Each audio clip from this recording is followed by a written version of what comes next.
ਤੇ ਕਿ ਦੌਲਤ ਰਿਸ਼ਤਿਆਂ ਨੂੰ ਕਿਵੇਂ ਪ੍ਰਭਾਵਿਤ ਕਰਦੀ ਹੈ। ਬਹੁਤ ਸਾਰੇ ਕਨਸੈਪਟ ਬਣੇ ਹੋਏ ਨੇ ਕਿ ਜਦ ਪੈਸਾ ਆਉਂਦਾ ਤਾਂ ਨਾਲ ਬਹੁਤ ਸਾਰੀਆਂ ਆਫਤਾਂ ਵੀ ਲੈ ਕੇ ਆਉਂਦਾ ਹੈ। ਕਈ ਲੋਕ ਇਹ ਸਮਝਦੇ ਨੇ ਕਿ ਰਿਸ਼ਤਿਆਂ ਨੂੰ, ਚੰਗੇ ਪਿਆਰ ਭਰੇ ਰਿਸ਼ਤਿਆਂ ਨੂੰ ਪੈਸੇ ਦੀ ਘਾਟ ਕਰਕੇ ਦਬਾ ਦਿੱਤਾ ਗਿਆ ਜਾਂ ਉਹ ਰਿਸ਼ਤਿਆਂ ਦੀ ਮੌਤ ਹੋ ਗਈ। ਔਰ ਚਾਂਦੀ ਕੀ ਦੀਵਾਰ ਨਾ ਟੂਟੀ ਨਿਰਧਨ ਕਾ ਦਿਲ ਤੋੜ ਦਿਆ, ਇਸ ਤਰ੍ਹਾਂ ਦੇ ਗਾਣੇ ਤੁਸੀਂ ਬਹੁਤ ਸੁਣਦੇ ਹੋ। ਪੋਇਟਰੀ ਭਰੀ ਪਈ ਆ, ਜਿੱਥੇ ਗਰੀਬ ਦਾ ਅਮੀਰ ਨਾਲ ਮੁਹੱਬਤ ਹੋ ਜਾਣਾ ਅਤੇ ਫਿਰ ਪੈਸੇ ਦੀ ਘਾਟ ਕਰਕੇ ਰਿਸ਼ਤੇ ਦਾ ਦਮ ਤੋੜ ਜਾਣਾ। ਹਾਏ ਜਿੰਦੂ ਆਵੇ ਮਾਇਆ ਨਾਲ ਨਹੀਂ ਜਾਣੀ, ਮਾਇਆ ਹੱਥਾਂ ਦੀ ਮੈਲ ਹੈ। ਔਰ ਇਸ ਤਰ੍ਹਾਂ ਦੀਆਂ ਗੱਲਾਂ ਅਸੀਂ ਸੁਣਦੇ ਰਹੇ ਹਾਂ। ਲੇਕਿਨ ਰਿਸ਼ਤਿਆਂ ਦੀ ਕਾਮਯਾਬੀ ਲਈ ਜੇ ਘਰੇ ਰੋਟੀ ਨਹੀਂ ਖਾਣ ਨੂੰ, ਕਈ ਲੋਕ ਇਹ ਨਸੀਹਤ ਵੀ ਕਰਦੇ ਨੇ ਵੀ ਫਿਰ ਪਿਆਰ ਪੂਰ ਨਹੀਂ ਚੱਲਦੇ। ਰਿਸ਼ਤਿਆਂ ਦੇ ਵਿੱਚ ਦੌਲਤ ਦਾ ਕੀ ਰੋਲ ਹੈ? ਪਰ ਜਿਨ੍ਹਾਂ ਕੋਲ ਅਥਾਹ ਦੌਲਤ ਆ ਜਾਂਦੀ ਹੈ, ਐਮਾਜ਼ੋਨ ਦੇ ਜਿਹੜੇ ਮਾਲਕ ਨੇ, ਉਹਨਾਂ ਕੋਲ ਕੋਈ ਡਾਲਰਾਂ ਦੀ ਕਮੀ ਥੋੜ੍ਹੀ ਸੀ, ਅਰਬਾਂ ਪਤੀ ਨੇ, ਲੇਕਿਨ ਉਹਨਾਂ ਦੀ ਮੁਹੱਬਤ ਦਾ ਰਿਸ਼ਤਾ ਚੱਲ ਨਹੀਂ ਸਕਿਆ, ਰਿਸ਼ਤਾ ਟੁੱਟ ਗਿਆ। ਔਰ ਹੋਰ ਬਹੁਤ ਸਾਰੀਆਂ ਗੱਲਾਂ ਨੇ ਜਿਹੜੀਆਂ ਪੈਸੇ ਨਾਲ ਜੁੜੀਆਂ ਹੋਈਆਂ ਨੇ। ਫਾਈਨੈਂਸ਼ੀਅਲ ਡਿਪੈਂਡੈਂਸੀ, ਫਾਈਨੈਂਸ਼ੀਅਲੀ ਇੰਡੀਪੈਂਡੈਂਟ ਹੋ ਜਾਣਾ, ਫਾਈਨੈਂਸਿਸ ਦਾ ਅਤੇ ਰਿਲੇਸ਼ਨਸ਼ਿਪ ਦਾ ਆਪਸ ਵਿੱਚ ਕੀ ਤਾਲੁਕ ਹੈ। ਅਰਸ਼ ਜੀ ਅੱਜ ਸਾਡੇ ਨਾਲ ਗੱਲਬਾਤ ਕਰਨਗੇ। ਅਰਸ਼ ਪੰਜਾਬੀ ਹੋਰੀ ਜਿਹੜੇ ਨੇ ਉਹ ਇਸ ਦੇ ਉੱਤੇ ਕਾਫੀ ਪਕੜ ਰੱਖਦੇ ਨੇ ਕਿ ਰਿਸ਼ਤਿਆਂ ਦੇ ਉੱਤੇ ਦੌਲਤ ਦਾ ਕੀ ਅਸਰ ਪੈਂਦਾ ਹੈ। ਅੱਜ ਇਹ ਗੱਲਬਾਤ ਚੱਲਣੀ ਹੈ। ਅਰਸ਼ ਜੀ ਆਇਆਂ ਨੂੰ ਤੁਹਾਡਾ ਬਹੁਤ ਬਹੁਤ ਸਵਾਗਤ ਹੈ ਜੀ, ਵੈਲਕਮ। ਥਿੰਨ ਸਾਹਿਬ ਬਹੁਤ ਬਹੁਤ ਧੰਨਵਾਦ ਜੀ, ਅਤੇ ਪ੍ਰੋਗਰਾਮ ਦੇਖਣ ਔਰ ਸੁਣਨ ਵਾਲਿਆਂ ਨੂੰ ਮੇਰੇ ਵੱਲੋਂ ਪਿਆਰ ਭਰੀ ਸਤਿ ਸ਼੍ਰੀ ਅਕਾਲ ਜੀ। ਬਹੁਤ ਹੀ ਜਿਹੜਾ ਵਧੀਆ ਅੱਜ ਵਿਸ਼ਾ ਤੁਸੀਂ ਚੁਣਿਆ। ਔਰ ਲੇਕਿਨ ਇਹਦੇ ਵਿੱਚ ਇੱਕ ਚੀਜ਼ ਸ਼ੁਰੂ ਦੇ ਵਿੱਚ ਹੀ ਦਿਮਾਗ 'ਚ ਆਉਂਦੀ ਹੈ ਵੀ ਦੋਨੇ ਚੀਜ਼ਾਂ ਬਹੁਤ ਜ਼ਰੂਰੀ ਹੈ। ਜੇ ਆਪਾਂ ਕਹੀਏ ਕਿ ਰਿਸ਼ਤੇ ਫਿਰ ਜਦੋਂ ਚੁਣਨਾ ਪੈ ਜਾਵੇ ਦੋਨਾਂ 'ਚ ਇੱਕ ਨੂੰ, ਉਹ ਬਹੁਤ ਹੀ ਜ਼ਿਆਦਾ ਔਖਾ ਹੈ। ਕਿਉਂਕਿ ਜਿਸ ਤਰ੍ਹਾਂ ਤੁਸੀਂ ਗੱਲ 'ਚ ਦੱਸ ਰਹੇ ਹੋ ਕਿ ਵੀ ਪੈਸਾ ਵੀ ਜ਼ਿੰਦਗੀ 'ਚ ਬਹੁਤ ਜ਼ਰੂਰੀ ਹੈ ਔਰ ਰਿਸ਼ਤੇ ਜਿਹੜੇ ਆ ਉਹ ਵੀ ਬਹੁਤ ਜ਼ਰੂਰੀ ਹੈ। ਲੇਕਿਨ ਇੱਕ ਗੱਲ ਜ਼ਰੂਰ ਹੈ ਕਿ ਪੈਸਾ ਜਿਹੜਾ ਆ ਉਹ ਕਦੀ ਫਿਰ ਵੀ ਆ ਸਕਦਾ, ਪਰ ਅਗਰ ਕੋਈ ਆਪਣਾ ਪਿਆਰਾ ਜਾਂ ਕੋਈ ਖਾਸ ਰਿਸ਼ਤੇਦਾਰ ਜਾਂ ਕੋਈ ਦੋਸਤ ਮਿੱਤਰ ਕੋਈ ਵੀ ਰਿਸ਼ਤੇ 'ਚ ਹੋਵੇ, ਅਗਰ ਉਹ ਇੱਕ ਵਾਰੀ ਕਿਤੇ ਖਟਾਸ ਆ ਜਾਵੇ ਇਸ ਵਜ੍ਹਾ ਕਰਕੇ, ਉਹ ਮੁੜ ਕੇ ਫਿਰ ਵਾਪਸੀ ਜਿਹੜੀ ਆ ਉਹ ਪਰਫੈਕਟ ਨਹੀਂ ਹੁੰਦੀ। ਸੋ ਇਸ ਕਰਕੇ ਫਿਰ ਉਹਦੇ ਮਨ 'ਚ ਗੱਲ ਉਹ ਰਹਿ ਜ਼ਰੂਰ ਜਾਂਦੀ ਹੈ। ਤਾਂ ਮੇਰਾ ਖਿਆਲ ਹੈ ਕਿ ਇੱਦਾਂ ਹੋਵੇ ਨਾ ਕਦੀ ਵੀ ਕਿ ਦੋਨਾਂ 'ਚੋਂ ਕਿਸੇ ਇੱਕ ਚੀਜ਼ ਨੂੰ ਚੁਣਨਾ ਪੈ ਜਾਵੇ। ਅਗਰ ਚੁਣਨਾ ਪੈ ਜਾਵੇ ਤਾਂ ਮੇਰਾ ਖਿਆਲ ਰਿਸ਼ਤਾ ਜਿਹੜਾ ਉਹਨੂੰ ਸਾਂਭਣਾ ਚਾਹੀਦਾ। ਹੁਣ ਦੌਲਤ ਦੀ ਵੰਡ ਪਿੱਛੇ ਸਕੇ ਭੈਣ ਭਰਾ ਜੀ ਕਈ ਵਾਰੀ ਰਿਸ਼ਤਾ ਤੋੜ ਦਿੰਦੇ ਆ। ਸਕੇ ਭਰਾ ਜਿਨ੍ਹਾਂ ਨੇ ਇੱਕ ਮਾਂ ਦਾ ਸੀਰ ਚੁੰਘ ਲਿਆ, ਬਿਲਕੁਲ ਦੌਲਤ ਪਿੱਛੇ, ਜੀ, ਰੁਪਈਏ ਪੈਸੇ ਪਿੱਛੇ ਆਪਸ ਵਿੱਚ ਹੀ ਬੋਲ ਚਾਲ ਖਤਮ ਕਰ ਦਿੰਦੇ ਤੇ ਰਿਸ਼ਤਾ ਦਮ ਤੋੜ ਜਾਂਦਾ। ਬਿਲਕੁਲ ਬਿਲਕੁਲ ਬਿਲਕੁਲ। ਪਰ ਦੂਸਰੇ ਪਾਸੇ ਜਿਨ੍ਹਾਂ ਕੋਲੇ ਬਹੁਤ ਸਾਰੀ ਦੌਲਤ ਆ ਵੀ ਗਈ, ਇਹ ਗੱਲ ਸਮਝ ਆਉਣੀ ਮੁਸ਼ਕਲ ਹੈ, ਜਿਨ੍ਹਾਂ ਕੋਲੇ ਰੁਪਈਏ ਪੈਸੇ ਦੀ ਕੋਈ ਕਮੀ ਨਹੀਂ, ਪਰ ਉਹਨਾਂ ਦੇ ਵੀ ਰਿਸ਼ਤੇ ਟੁੱਟੀ ਜਾਂਦੇ। ਉਹੀ ਚੀਜ਼ ਹੈ ਥਿੰਨ ਸਾਹਿਬ ਕਿ ਜਦੋਂ ਪੈਸਾ ਜ਼ਿਆਦਾ ਆ ਜਾਂਦਾ ਫਿਰ ਉੱਦਾਂ ਹੀ ਰੇਸ ਵਧਣੀ ਸ਼ੁਰੂ ਹੋ ਜਾਂਦੀ ਹੈ। ਬਈ ਰੀਸ ਦਾ ਵੀ ਇੱਕ ਬਹੁਤ ਵੱਡਾ ਭਰਾਵਾਂ 'ਚ ਈਵਨ ਮਾਮਲਾ, ਬੜੇ ਦੁਨੀਆ 'ਤੇ ਕੇਸ ਹੋਏ, ਬੜੇ ਅੱਛੇ ਬਿਜ਼ਨਸ ਚੱਲੇ, ਦੋਨੇ ਭਰਾਵਾਂ ਨੇ ਇਕੱਠਾ ਬਿਜ਼ਨਸ ਕੀਤਾ। ਜਦੋਂ ਬਿਜ਼ਨਸ ਚੱਲ ਪਿਆ ਚੰਗਾ, ਪੈਸਾ ਚੰਗਾ ਆਉਣ ਲੱਗ ਗਿਆ, ਲੋਕਾਂ 'ਚ ਚਰਚਾ ਵੀ ਬਹੁਤ ਹੋ ਗਈ ਵੀ ਲੈ ਵੀ ਬੰਦੇ ਇਕੱਠੇ ਹੋ ਕੇ ਕੰਮ ਕਰ ਰਹੇ ਆ। ਫਿਰ ਕੀ ਹੈ ਕਿ ਘਰੋਂ ਹੀ ਕੁਛ ਸ਼ੁਰੂ ਹੋ ਜਾਂਦੀਆਂ ਗੱਲਾਂ। ਕਈ ਵਾਰੀ ਵਾਈਫ ਇੱਕ ਭਰਾ ਦੀ ਕਹਿਣ ਲੱਗ ਜਾਂਦੀ ਹੈ ਕਿ ਉਹ ਦੇਖੋ ਵੱਡੀ ਗੱਡੀ 'ਚ ਜਾਂਦੇ ਆ, ਤੁਸੀਂ ਛੋਟੀ 'ਚ ਰੱਖੀ ਹੋਈ ਆ, ਅਤੇ ਉਹ ਇਸ ਤਰ੍ਹਾਂ ਕਰਕੇ ਫਿਰ ਉਹ ਵੀ ਕਹਿੰਦਾ ਵੀ ਮੈਂ ਵੀ ਲੈ ਲੈਂਦਾ। ਉਹ ਫਿਰ ਆਪਸ 'ਚ ਹੌਲੀ ਹੌਲੀ ਕਰਕੇ, ਜਾਂ ਵੀ ਉਹਦਾ ਬੱਚਾ ਜਿਹੜਾ ਉਹਦੇ ਤੋਂ ਜ਼ਿਆਦਾ ਪੜ੍ਹਾਈ ਜਾ ਰਿਹਾ ਉਹਨੂੰ, ਹੈ ਨਾ। ਕਈ ਵਾਰੀ ਬੱਚਿਆਂ ਦੇ ਵਿੱਚ ਖੂਬੀਆਂ ਹੁੰਦੀਆਂ, ਕਈ ਬੱਚੇ ਪੜ੍ਹਨ 'ਚ ਲਾਇਕ ਹੁੰਦੇ, ਕਈ ਨਹੀਂ ਹੁੰਦੇ। ਉਹਦੇ ਵਿੱਚ ਫਿਰ ਉਹ ਜਿੱਦ ਨਹੀਂ ਕਰਨੀ ਚਾਹੀਦੀ ਕਿ ਵੀ ਇਹ ਜਿੱਦਾਂ ਇਹ ਕਰ ਰਿਹਾ ਇਹਨੂੰ ਵੀ ਮੈਂ ਉੱਦਾਂ ਹੀ ਕਰਾਵਾਂ। ਔਰ ਥਿੰਨ ਸਾਹਿਬ ਬਹੁਤ ਸਾਰੀਆਂ ਚੀਜ਼ਾਂ ਇੱਦਾਂ ਦੀਆਂ, ਇੱਕ ਹੋਰ ਵੀ ਗੱਲ ਹੈ ਇਹਦੇ 'ਚ ਖਾਸ, ਕਿ ਕੁਝ ਖੂਬੀਆਂ ਕਿਸੇ ਇੱਕ 'ਚ ਹੁੰਦੀਆਂ, ਦੂਸਰੇ ਵਿੱਚ ਉਹ ਨਹੀਂ ਹੁੰਦੀਆਂ। ਬਿਲਕੁਲ। ਲੇਕਿਨ ਜਦੋਂ ਜਿਹੜੀਆਂ ਜਿਹਦੇ 'ਚ ਨਹੀਂ ਦੂਸਰੀਆਂ ਖੂਬੀਆਂ, ਉਹਦੇ 'ਚ ਕੁਛ ਹੋਰ ਖੂਬੀਆਂ ਹੁੰਦੀਆਂ। ਤਾਂ ਹਰ ਇੱਕ ਦੇ ਵਿੱਚ ਕੋਈ ਨਾ ਕੋਈ ਅਲੱਗ ਖੂਬੀ ਹੈ। ਸੋ ਇਸ ਕਰਕੇ ਇਹ ਚੀਜ਼ ਕਿ ਜੋ ਉਹ ਕਰ ਰਿਹਾ ਮੈਂ ਉਹੀ ਕਰਨਾ, ਇਹ ਇਸ ਕਰਕੇ ਵੀ ਜਿਹੜੇ ਆ ਸੰਬੰਧ ਖਰਾਬ ਹੁੰਦੇ ਆ। ਜੇ ਹੁਣ ਰਿਸ਼ਤਿਆਂ ਨੂੰ ਦੌਲਤ ਦੀ ਕਸਵੱਟੀ 'ਤੇ ਲਾ ਕੇ ਵੇਖਣਾ ਜੀ, ਰੀਅਲ ਟੈਸਟ ਫਿਰ ਕੀ ਹੋਏਗਾ? ਜਿਹੜੀ ਗਰੀਬੀ ਅਤੇ ਗੁਰਬਤ ਦੇ ਵਿੱਚ ਰੀਅਲ ਟੈਸਟ ਆ। ਜੇ ਰਿਸ਼ਤਾ ਗਰੀਬੀ ਦੇ ਵਿੱਚ ਵੀ ਚੱਲ ਗਿਆ, ਫਿਰ ਅਮੀਰੀ ਦੇ ਵਿੱਚ ਤਾਂ ਚੱਲ ਜਾਣਾ ਚਾਹੀਦਾ। 100% ਵੈਸੇ ਗੱਲ ਤੁਹਾਡੀ ਠੀਕ ਹੈ। ਮੈਂ ਇਹ ਸੋਚ ਹੀ ਰਿਹਾ ਸੀ ਪਹਿਲਾਂ ਜਦੋਂ ਪ੍ਰੋਗਰਾਮ ਆਪਾਂ ਸ਼ੁਰੂ ਕਰਨਾ ਸੀਗਾ ਕਿ ਚਾਹੇ ਕੁਛ ਵੀ ਹੋਵੇ, ਮੇਰਾ ਖਿਆਲ ਹੈ ਕਿ ਜ਼ਿੰਦਗੀ 'ਚ ਇੱਕ ਵਾਰੀ ਤਕਲੀਫ ਜ਼ਰੂਰ ਆਉਣੀ ਚਾਹੀਦੀ ਹੈ। ਉਹਦੇ ਨਾਲ ਕਾਫੀ ਲੋਕਾਂ ਦੀ ਪਹਿਚਾਣ ਹੋ ਜਾਂਦੀ ਹੈ, ਦੋਸਤਾਂ ਮਿੱਤਰਾਂ ਦੀ, ਭੈਣ ਭਾਈਆਂ ਦੀ, ਸਾਰਿਆਂ ਦੀ। ਜਦੋਂ ਤੇ ਕੰਮ ਬਹੁਤ ਵਧੀਆ ਚੱਲ ਰਿਹਾ ਫਿਰ ਤਾਂ ਸਾਰੇ ਨਾਲ ਹੀ ਹੁੰਦੇ ਆ, ਬਿਲਕੁਲ। ਤੇ ਜਦੋਂ ਕੰਮ ਥੋੜਾ ਜਿਹਾ ਕਿਸੇ ਵੇਲੇ ਡਾਊਨ ਆ ਜਾਏ, ਵੈਸੇ ਆਮ ਤੌਰ ਦੇ ਉੱਤੇ ਮੈਂ ਦੇਖਿਆ ਲੋਕਾਂ ਦੀ ਲਾਈਫ ਦੇ ਵਿੱਚ ਇੱਕ ਵਾਰੀ ਇਸ ਤਰ੍ਹਾਂ ਦਾ ਮੌਕਾ ਆ ਜ਼ਰੂਰ ਜਾਂਦਾ ਜਦੋਂ ਉਹ ਡਾਊਨ ਆ ਜਾਂਦੇ ਆ, ਤੇ ਉਦੋਂ ਹੀ ਅਸਲ ਦੇ ਵਿੱਚ ਰਿਸ਼ਤਿਆਂ ਦੀ ਪਹਿਚਾਣ ਹੁੰਦੀ ਹੈ। ਇਸ ਤਰ੍ਹਾਂ ਦੀਆਂ ਇੱਕ ਦੋ ਕਹਾਣੀਆਂ ਵੀ ਹੈ ਜਿਹੜੀਆਂ ਮੈਂ ਅੱਗੇ ਜਾ ਕੇ ਸ਼ੇਅਰ ਕਰੂੰਗਾ ਜੀ। ਰਿਸ਼ਤਿਆਂ ਦੀ ਪਰਖ ਉਦੋਂ ਹੁੰਦੀ ਹੈ, ਤੁਹਾਡਾ ਖਿਆਲ ਹੈ? ਹਾਂ ਬਿਲਕੁਲ ਉਦੋਂ ਹੁੰਦੀ ਹੈ। ਪਰ ਜੇ ਇਸ ਤਰ੍ਹਾਂ ਹੁੰਦਾ ਅਰਸ਼ ਜੀ, ਹਾਂਜੀ, ਫਿਰ ਐਮਾਜ਼ੋਨ ਦੇ ਜਿਹੜੇ ਮਾਲਕ ਦਾ ਰਿਸ਼ਤਾ ਤਾਂ ਟੁੱਟਣਾ ਨਹੀਂ ਸੀ ਚਾਹੀਦਾ। ਮੈਂ ਉਹੀ ਦੱਸ ਰਿਹਾ ਸੀ ਨਾ ਜੀ ਕਿ ਜਦੋਂ ਪੈਸਾ ਜਦੋਂ ਬਹੁਤ ਐਕਚੁਅਲੀ ਪੈਸਾ ਤੁਸੀਂ ਦੇਖਿਓ ਹੁਣ ਕਿ ਕੁਝ ਲੀਡਰ ਨੇ ਇੰਡੀਆ 'ਚ ਜਿਨ੍ਹਾਂ ਨੇ ਇਹ ਸੋਚ ਲਿਆ ਕਿ ਬਈ ਅਸੀਂ ਹਜ਼ਾਰਾਂ ਕਰੋੜ ਸਾਡੇ ਕੋਲ ਹੋਣਾ ਚਾਹੀਦਾ। ਮੈਂ ਕਹਿੰਦਾ ਚਲੋ ਜੇ ਤੁਸੀਂ ਇਸ ਗੱਲ ਦੇ ਉੱਤੇ ਹੀ ਆ ਗਏ ਸੀਗੇ ਤੇ ਤੁਸੀਂ 100 ਕਰੋੜ ਵੀ ਬਹੁਤ ਹੁੰਦਾ ਜੀ, ਉੱਤੇ ਸਟਾਪ ਲਾਇਆ ਜਾ ਸਕਦਾ ਸੀ ਵੀ 100 ਕਰੋੜ ਹੋਣਾ ਚਾਹੀਦਾ, ਇੱਕ ਦੋ ਘਰ ਹੋਣ, ਥੋੜਾ ਬਿਜ਼ਨਸ ਹੋਵੇ, ਬਾਕੀ ਆਪਾਂ ਲੋਕਾਂ ਦੀ ਸੇਵਾ ਕਰੀਏ ਵੀ ਇੰਨਾ ਕੁ ਅਸੀਂ ਕਰ ਲਿਆ, ਖੁਸ਼ ਰਹੀਏ, ਸੰਤੁਸ਼ਟ ਰਹੀਏ। ਹਾਂ ਸੰਤੁਸ਼ਟ ਰਹੀਏ। ਲੇਕਿਨ ਨਹੀਂ, ਉਹ ਤੋਂ ਅੱਗੇ ਮੁੜ ਕੇ ਫਿਰ ਜੇਲ੍ਹਾਂ ਨੂੰ ਤੁਰੇ ਫਿਰਨਾ। ਫਿਰ ਲਾਈਫ ਹੈ ਕੀ ਹੈ? ਪਰਿਵਾਰ ਦੇ ਜੀਅ ਨਹੀਂ ਇਕੱਠੇ ਹੋ ਕੇ ਬਹਿ ਸਕਦੇ, ਕੋਈ ਜੇਲ੍ਹ 'ਚ ਹੈ, ਕੋਈ ਕਿਤੇ ਹੋਰ ਹੈ, ਕੋਈ ਹੋਰ ਤਰ੍ਹਾਂ ਡਿਸਟਰਬ ਹੈ, ਹੈ ਨਾ। ਸੋ ਇਸ ਤਰ੍ਹਾਂ ਬਹੁਤਾ ਜ਼ਿਆਦਾ ਜਿਹੜਾ ਪੈਸਾ, ਜਿਸ ਤਰ੍ਹਾਂ ਉਹ ਕਹਿੰਦੇ ਹੁੰਦੇ ਨਾ ਕਿ ਐਕਸੈਸ ਇਜ਼ ਐਵਰੀਥਿੰਗ ਬੈਡ, ਉਹ ਚੀਜ਼ ਹੈਗੀ ਹੈ। ਪੈਸਾ ਬਹੁਤਾ ਵੀ ਨਹੀਂ ਚੰਗਾ। ਫਿਰ ਇਹ ਜਿਹੜਾ ਬੈਲੈਂਸ ਕਿੱਥੇ ਸਟਰਾਈਕ ਕੀਤਾ ਜਾ ਸਕਦਾ ਹੈ ਜਿੱਥੇ ਰਿਸ਼ਤੇ ਟੁੱਟਣ ਵੀ ਨਾ ਬਹੁਤੀ ਦੌਲਤ ਹੋਵੇ ਨਾ ਘੱਟ ਦੌਲਤ ਹੋਵੇ? ਇਹਦਾ ਮਤਲਬ ਮਿਡਲ ਪਾਥ 'ਤੇ ਹੀ ਫਿਰ ਸੈਟਲ ਕਰ ਦਿਓ ਤੁਸੀਂ। ਹਾਂ, ਇਹ ਵੀ ਇੱਕ ਗੱਲ ਹੈ ਥਿੰਨ ਸਾਹਿਬ। ਤੁਸੀਂ ਇੱਕ ਚੀਜ਼ ਹੋਰ ਦੇਖਿਓ ਕਿ ਜਿਸ ਵੇਲੇ ਆਪਣੇ ਕੋਲ ਉਨੇ ਕੁ ਪੈਸੇ ਹੁੰਦੇ ਆ ਜਿਹਦੇ ਨਾਲ ਆਪਣੇ ਕੋਲ ਘਰ ਹੈਗਾ, ਗੱਡੀ ਹੈਗੀ ਹੈ, ਜਾਂ ਜਦੋਂ ਚਾਹੀਏ ਥੋੜ੍ਹੀ ਜਿਹੀ ਗੱਡੀ ਚੇਂਜ ਕਰ ਸਕਦੇ ਹਾਂ, ਖਾਣ ਪੀਣ ਨੂੰ ਠੀਕ ਹੈ, ਪਹਿਨਣ ਨੂੰ ਠੀਕ ਹੈ, ਮਿਡਲ ਕਲਾਸ ਮਤਲਬ ਹਾਂ, ਤੇ ਬਹੁਤ ਇੰਜੋਏ ਕਰਦਾ ਬੰਦਾ। ਅਸਲ ਦੇ ਵਿੱਚ ਕੀ ਹੈ ਕਿ ਜਿਸ ਵੇਲੇ ਇਹ ਲਾਲਸਾ ਵੱਧਦੀ ਹੈ ਪੈਸੇ ਦੀ, ਕਿ ਵੀ ਜਿੱਦਾਂ ਮੈਂ ਪਹਿਲਾਂ ਹੀ ਗੱਲ ਕੀਤੀ ਹੈ ਕਿ 100 ਕਰੋੜ ਵੀ ਬਹੁਤ ਹੁੰਦਾ, ਲੇਕਿਨ ਉਹ ਕਹਿੰਦਾ ਕਿ ਹਰ ਬੱਚੇ ਦੇ ਨਾਂ ਤੇ 1000 ਕਰੋੜ ਚਾਹੀਦਾ ਹੀ ਚਾਹੀਦਾ। ਹੁਣ ਜੇ 5 ਬੱਚੇ ਆ ਤੇ ਇਹਦਾ ਮਤਲਬ ਕਿ 5000 ਕਰੋੜ ਚਾਹੀਦਾ। ਜਦ ਕਿ ਮੈਂ ਕਹਿੰਦਾ ਜੇ 100 ਕਰੋੜ ਵੀ ਨਹੀਂ, ਸਾਰਿਆਂ ਦੇ 100 ਕਰੋੜ ਹੀ ਹੋ ਜਾਂਦਾ ਤਾਂ ਵੀ ਲਾਈਫ ਅੱਛੀ ਨਿਕਲ ਸਕਦੀ ਹੈ। ਮੈਂ ਬਹੁਤ ਸਾਰੇ ਲੋਕ ਦੇਖਿਆ, ਇੱਕ ਵਾਰੀ ਇੱਕ ਸੀਰੀਅਲ ਆਉਂਦਾ ਸੀ ਜਿਹਦੇ ਵਿੱਚ ਇੱਕ ਜਿਹੜਾ ਬੌਸ ਹੈ ਉਹ ਦੁਖੀ ਸੀਗਾ ਤੇ ਜਿਹੜਾ ਕੰਮ ਕਰਨ ਵਾਲਾ ਉਹ ਸੁਖੀ ਸੀਗਾ। ਉਹ ਜਿਹੜਾ ਕੰਮ ਕਰਨ ਵਾਲਾ ਉਹਨੇ ਉਹ ਸੋਚਦਾ ਸੀ ਯਾਰ ਵੀ ਮੈਂ ਪੈਸੇ ਵੀ ਇਹ ਤੋਂ ਵੱਧ ਕਮਾਉਣਾ ਆ ਤੇ ਖੁਸ਼ ਇਹ ਰਹਿੰਦਾ, ਇਹ ਚੱਕਰ ਕੀ ਆ? ਉਹਨੇ ਉਹਨੂੰ ਪੁੱਛਿਆ ਵੀ ਤੂੰ ਹਰ ਵੇਲੇ ਚੜ੍ਹਦੀ ਕਲਾ 'ਚ ਹੀ ਹੁੰਦਾ, ਵੀ ਕੀ ਗੱਲ ਕੀ ਆ? ਉਹ ਕਹਿੰਦਾ ਵੀ ਮੈਂ ਕੋਈ ਇੱਦਾਂ ਦੀ ਖੁਆਇਸ਼ ਨਹੀਂ ਰੱਖੀ, ਮੈਂ ਬੜਾ ਵਧੀਆ ਫਸਟ ਕਲਾਸ ਆ, ਮੇਰੀ ਵਾਈਫ ਹੈ, ਅਸੀਂ ਦੋਨੇ ਬੜੇ ਖੁਸ਼ ਹਾਂ ਤੇ ਅਸੀਂ ਫਿਲਮ ਦੇਖਣ ਜਾਈਦਾ, ਇੰਜੋਏ ਕਰੀਦਾ, ਖਾਈ ਪੀਦਾ। ਥਿੰਨ ਸਾਹਿਬ ਕਿੰਨੇ ਕੁ ਪੈਸੇ ਚਾਹੀਦੇ ਹੁੰਦੇ ਕਿਤੇ? ਤੁਸੀਂ ਦੇਖਿਓ ਕਦੀ ਆਪਾਂ ਲਾਈਫ ਨੂੰ ਜੀਣ ਲਈ ਕਿੰਨੇ ਕੁ ਪੈਸੇ ਆ? ਹੁਣ ਮੈਂ ਕਹਿੰਦਾ ਕੈਨੇਡਾ ਵਿੱਚ ਅਗਰ ਤੁਹਾਡੇ ਕੋਲ ਘਰ ਤੇ ਗੱਡੀ ਫ੍ਰੀ ਆ, ਖਰਚ ਦੱਸ ਦਿਓ ਕਿੱਥੇ ਕਰਨਾ। ਜੇ ਤੁਸੀਂ ਕੰਮ ਕਰਦੇ ਹੋ ਠੀਕ ਹੈ, ਹਾਂ ਨਾ, ਤੁਸੀਂ ਹੁਣ ਕਿੱਥੇ ਖਰਚ ਕਰੋਗੇ? ਤੁਸੀਂ ਗਰੋਸਰੀ ਆ ਜਾਊਗੀ 1000 ਦੀ, ਨਹੀਂ 1.5 ਦੀ ਆ ਜਾਊਗੀ, 2 ਦੀ ਆ ਜਾਊਗੀ, ਹੈ ਫਿਰ ਫੋਨ ਹੈ, ਥੋੜੇ ਬਹੁਤ ਖਰਚੇ ਆ। ਕਿਉਂਕਿ ਕਈ ਵਾਰੀ ਅੰਨੇ ਦੀ ਵਾਹ ਤੁਸੀਂ ਪੈਸੇ ਕਮਾਈ ਜਾਂਦੇ ਹੋ, ਉਹ ਰੇਸ ਚਲੇ ਜਾਂਦੇ ਹੋ। ਹਾਂਜੀ, ਰੈਟ ਰੇਸ ਖਤਮ ਨਹੀਂ ਹੁੰਦੀ ਜੀ, ਜ਼ਿੰਦਗੀ ਇੰਜੋਏ ਕਰਨ ਦਾ ਮੌਕਾ ਨਹੀਂ ਮਿਲਦਾ ਔਰ ਰਿਸ਼ਤੇ ਖੁਰਨ ਲੱਗ ਪੈਂਦੇ ਆ। ਦੇਖੋ ਪੈਸੇ ਦੀ ਦੌੜ 'ਚ ਬਹੁਤ ਰਿਸ਼ਤੇ ਖੁਰ ਗਏ। ਹਾਂਜੀ ਥਿੰਨ ਸਾਹਿਬ, ਔਰ ਪਹਿਲਾਂ ਵੀ ਬਹੁਤ ਵਾਰੀ ਇਹ ਗੱਲ ਹੋਈ ਹੈ ਕਿ ਜਦੋਂ ਅਸੀਂ ਸ਼ੁਰੂਆਤ ਕਰਦੇ ਹਾਂ ਕਿਸੇ ਕੰਮਕਾਜ ਦੀ, ਜ਼ੋਰ ਲਾਉਣਾ ਚਾਹੀਦਾ ਵੀ ਆਪਾਂ ਥੋੜ੍ਹਾ ਜਿਹਾ ਜਿਹੜਾ ਹੈਗਾ ਲਾਈਫ ਨੂੰ ਸੌਖਾ ਕਰ ਲਈਏ, ਲੇਕਿਨ ਉਹੀ ਗੱਲ ਆ ਜਾਂਦੀ ਬਾਰ-ਬਾਰ ਘੁੰਮ ਕੇ, ਫਿਰ ਉਸ ਤੋਂ ਬਾਅਦ ਹਟਦੇ ਨਹੀਂ ਉਹਦੇ ਨਾਲ। ਫਿਰ ਹੁਣ ਤੁਸੀਂ ਦੇਖੋ ਕਿ ਬੰਦਾ ਹਰ ਫੈਮਿਲੀ ਨੂੰ ਟਾਈਮ ਨਹੀਂ ਦੇ ਰਿਹਾ ਔਰ ਪੈਸੇ ਦੇ ਪਿੱਛੇ ਪਿਆ ਹੋਇਆ। ਔਰ ਇਹ ਵੀ ਮੈਂ ਦੇਖਿਆ ਕਈ ਵਾਰੀ ਕਿ ਜਦੋਂ ਕਿਤੇ 99 ਦੇ ਨੇੜੇ ਪਹੁੰਚ ਜਾਏ ਗੱਲ, ਜਿੱਦਾਂ ਮੰਨ ਲਓ ਕਿ ਬੰਦਾ ਕਹਿੰਦਾ ਵੀ ਮੇਰੇ ਕੋਲ 99 ਲੱਖ ਹੋ ਗਿਆ, ਮੰਨ ਲਓ, ਉਹ ਕਹਿੰਦਾ ਯਾਰ ਇਹਨੂੰ 100 ਕਰ ਲਈਏ। ਉਹ ਇਹ ਨਹੀਂ ਸੋਚਦਾ ਵੀ ਯਾਰ ਇੱਥੇ 99 ਨੂੰ ਮੈਂ ਗਿਣਤੀ ਥੋੜ੍ਹਾ ਕਰਨੀ, ਮੇਰੇ ਕੋਲ ਬਹੁਤ ਹੈ ਨਹੀਂ। ਲੇਕਿਨ ਉਸ ਰੇਸ 'ਚ ਪੈਂਦੇ ਜਿੱਦਾਂ ਹੀ ਅੱਗੇ ਸ਼ੁਰੂ ਹੁੰਦਾ 101 ਤੋਂ ਫਿਰ ਗਾਂਹ ਅੱਗੇ ਸ਼ੁਰੂ ਕਰ ਦਿੰਦਾ ਉਹ ਵੀ 200 ਨੂੰ ਲੈ ਚੱਲੀਏ।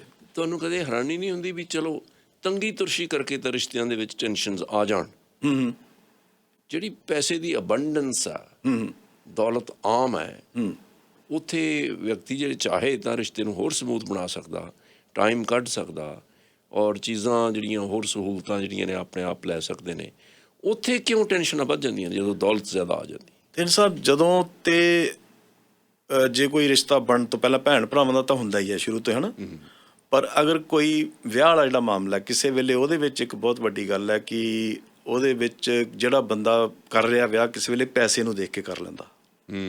ਉਹਦੇ ਦਿਲ 'ਚ ਨਹੀਂ ਪਿਆਰ ਹੁੰਦਾ, ਉਹਨੂੰ ਹੁੰਦਾ ਵੀ ਮੈਂ, ਕਈ ਰਿਸ਼ਤੇ ਕ੍ਰੀਏਟ ਇਸ ਕਰਕੇ ਕਰੇ ਜਾਂਦੇ ਆ, ਹਾਂ, ਉਹਨਾਂ ਦੀ ਸਥਾਪਤੀ ਦੌਲਤ ਦੀ ਭੁੱਖ ਕਰਕੇ ਹੁੰਦੀ। ਤੁਸੀਂ ਦੇਖਿਆ ਹੋਣਾ ਕਦੀ ਚੀਜ਼ ਕੋਈ ਮੈਚ ਨਹੀਂ ਕਰਦੇ ਹੁੰਦੇ ਕਪਲ, ਕਿਸੇ ਮਤਲਬ ਥੋੜ੍ਹਾ ਬਹੁਤ ਮੈਚ ਤਾਂ ਕਰਨਾ ਚਾਹੀਦਾ। ਪਰ ਉਹ ਕਹਿੰਦੇ ਹੁੰਦੇ ਨਾ ਵੀ ਮੇਰੀ ਵਾਈਫ ਨੂੰ 50 ਕਿੱਲੇ ਜ਼ਮੀਨ ਆਉਂਦੀ ਆ, ਹਾਂ, ਔਰ ਜਾਂ ਇਸ ਬੰਦੇ ਕੋਲੇ ਹਾਂ।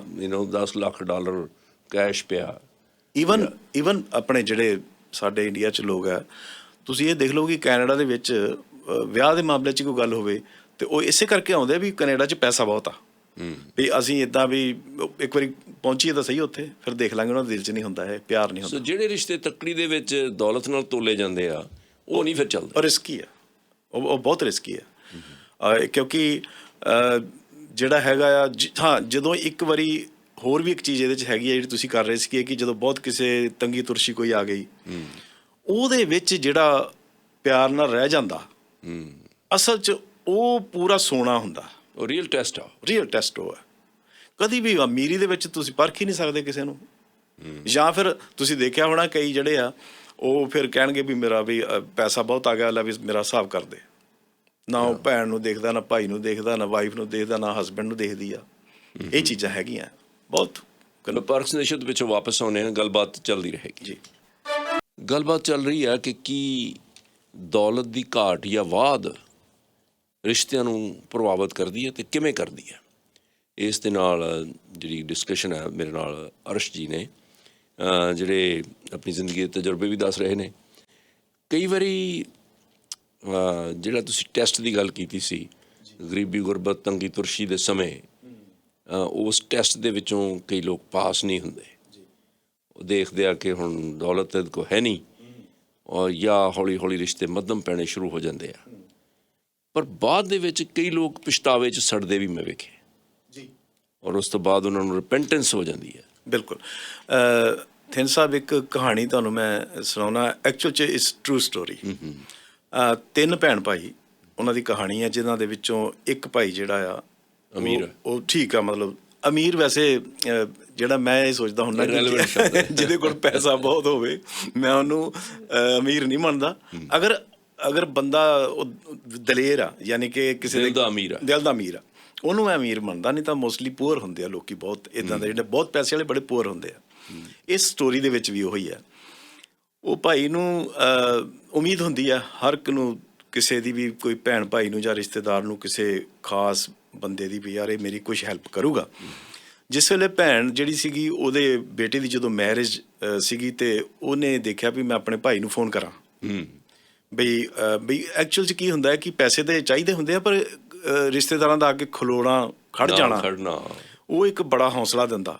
ਅੱਛਾ, ਦੂਸਰੀ ਗੱਲ ਹੈ, ਜਦੋਂ ਕਿਸੇ ਪਹਿਲੇ ਬੱਚੇ ਦੀ ਮੈਰਿਜ ਹੁੰਦੀ ਹੈ ਨਾ, ਜੋ ਕੋਈ ਵੀ ਆਪਾਂ ਪਹਿਲਾਂ ਕੰਮ ਕਰਦੇ ਹਾਂ, ਉਹਦੇ 'ਚ ਬੜਾ ਡਰ ਜਿਹਾ ਹੁੰਦਾ, ਪਤਾ ਨਹੀਂ ਕੀ ਹੋਣਾ ਕੀ ਨਹੀਂ ਹੋਣਾ। ਤੇ ਉਹਨੇ ਵਿਚਾਰੀ ਨੇ ਫੋਨ ਕੀਤਾ ਆਪਣੇ ਭਾਈ ਨੂੰ, ਜਿਹੜਾ ਵੀ ਤੂੰ ਵੀਰ ਆ, ਵੀ ਇੱਦਾਂ ਦਾ ਗੱਲ ਆ, ਵੀ ਤੇਰੇ ਭਾਣਜੇ ਦਾ ਵਿਆਹ ਆ, ਤੇ ਵੀ ਮੈਂ ਵੀ ਥੋੜ੍ਹੀ ਜਿਹਾ ਵੀ ਮੈਨੂੰ ਡਰ ਵੀ ਲੱਗਦਾ, ਵੀ ਤੂੰ ਕੋਲ ਹੋਏਗਾ ਮੈਨੂੰ ਬੜਾ ਆਸਰਾ ਲੱਗੂਗਾ।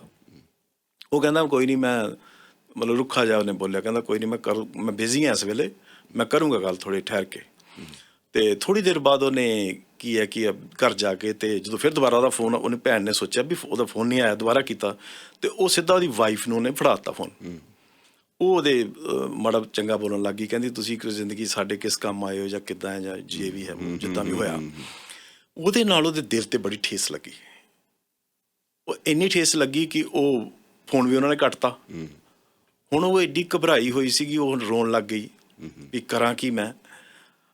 ਉਹਨੇ ਸੋਚਿਆ ਵੀ ਜੇ ਮੈਂ ਦੂਜੇ ਭਾਈ ਨੂੰ ਫੋਨ ਕਰਾਂ, ਉਹ ਵੀ ਮਾਤੜ ਸਾਥੀ ਆ, ਵੀ ਉਹ ਕੀ ਕਰੂਗਾ ਵਿਚਾਰਾ।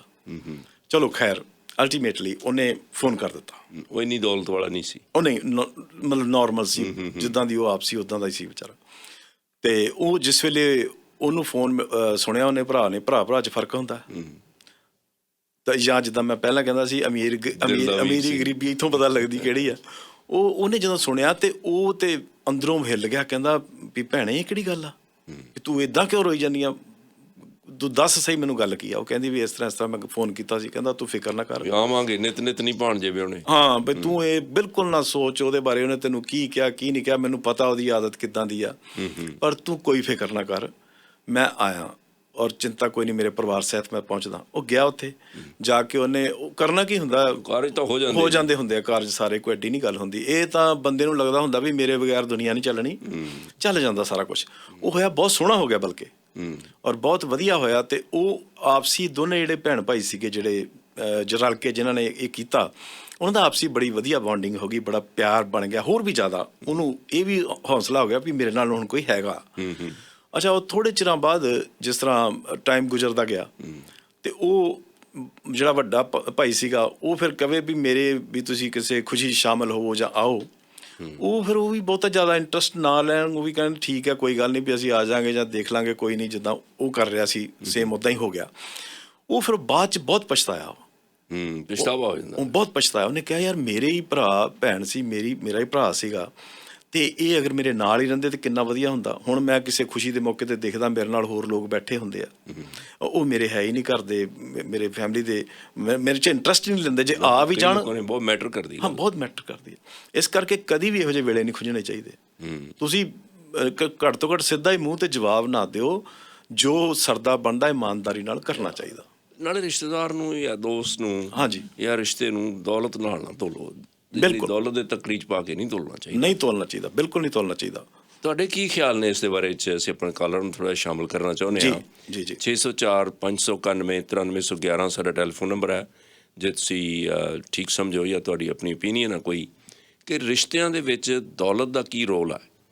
ਕੀ ਜਿਹੜੀ ਦੌਲਤ ਦੀ ਘਾਟ ਹੈ ਜਾਂ ਪੈਸੇ ਦੀ ਘਾਟ ਹੈ, ਰਿਸ਼ਤਿਆਂ ਦਾ ਦਮ ਘੁੱਟ ਦਿੰਦੀ ਹੈ? ਪਰ ਦੂਸਰੇ ਪਾਸੇ ਕੰਟਰੋਵਰਸੀ ਇਹ ਆ, ਜਿਨ੍ਹਾਂ ਕੋਲ ਬਹੁਤ ਜ਼ਿਆਦਾ ਦੌਲਤ ਵੀ ਹੁੰਦੀ ਹੈ, ਉਹਨਾਂ ਦੇ ਰਿਸ਼ਤੇ ਵੀ ਖੁਰ ਜਾਂਦੇ ਨੇ। ਔਰ ਇਹ ਕਿੱਥੇ ਕੁ ਜਿਹੜਾ ਇਹਦਾ ਕੋਈ ਬੈਰੋਮੀਟਰ ਨਹੀਂ, ਕਿੱਥੇ ਕੁ ਗੱਲ ਖੜਨੀ ਚਾਹੀਦੀ ਹੈ ਤਾਂ ਕਿ ਇੱਕ ਬੈਲੈਂਸ ਸਥਾਪਿਤ ਕੀਤਾ ਜਾ ਸਕੇ? ਤੁਹਾਡੇ ਨਾਲ ਕੋਈ ਇਸ ਤਰ੍ਹਾਂ ਦੀ ਗੱਲਬਾਤ ਹੋਈ ਹੈ? ਜਿਹੜੇ ਲੋਕ ਪੈਸਾ ਦੇ ਕੇ ਰਿਸ਼ਤੇ ਪੈਦਾ ਕਰਦੇ ਨੇ ਔਰ ਇਵੈਂਚੁਅਲੀ ਜਦੋਂ ਪੈਸਾ ਕਿਤੇ ਖੁਦਾ ਨਾ ਕਰੇ ਉਹਨਾਂ ਕੋਲੋਂ ਖੁੱਸ ਜਾਏ ਤਾਂ ਉਹ ਰਿਸ਼ਤੇ ਵੀ ਠੁੱਸ ਹੋ ਜਾਂਦੇ ਨੇ। ਇਸ ਤਰ੍ਹਾਂ ਦੀ ਜਿਹੜੀ ਜਮ੍ਹਾਂ ਤਫਰੀਕ ਹੈ, ਉਹ ਬਹੁਤ ਮਨੁੱਖਾਂ ਨੂੰ ਪ੍ਰਭਾਵਿਤ ਕਰ ਰਹੀ ਹੈ। ਅਰਸ਼ ਜੀ ਨੇ ਜਿਸ ਤਰ੍ਹਾਂ ਦੱਸਿਆ ਕਿ ਦਿਲ ਦੀ ਅਮੀਰੀ ਜਿਹੜੀ ਆ, ਇਹ ਬਹੁਤ ਮਹੱਤਵਪੂਰਨ ਹੈ। ਬਾਕੀ ਦੌਲਤ ਤਾਂ ਕਈ ਵਾਰੀ ਆ ਜਾਂਦੀ ਹੈ, ਕਈ ਵਾਰੀ ਚਲੀ ਵੀ ਜਾਂਦੀ ਹੈ, ਔਰ ਇਹਦਾ ਇੱਕ ਖਾਸ ਬੈਲੈਂਸ ਹੈ।